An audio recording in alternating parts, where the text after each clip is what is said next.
Nga niya kung mga papis kay tulog ra gini sila basta kuan lang, basta busog lang sila. Pero kung palungon gani ang stand fan, sus mangmangon dayon na ay kay ako manggipalong kadali.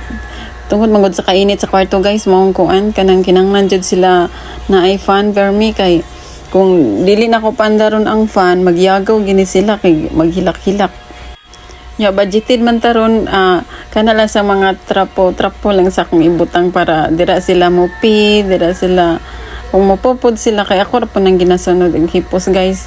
Kani ding ilang fans kay na order po ni nako dire sa TikTok. Nice ni siya nga fans kay dili makakuan ang papis bas narigid sila makural ragid sila dira sa sulod, dili sila makagawas nya.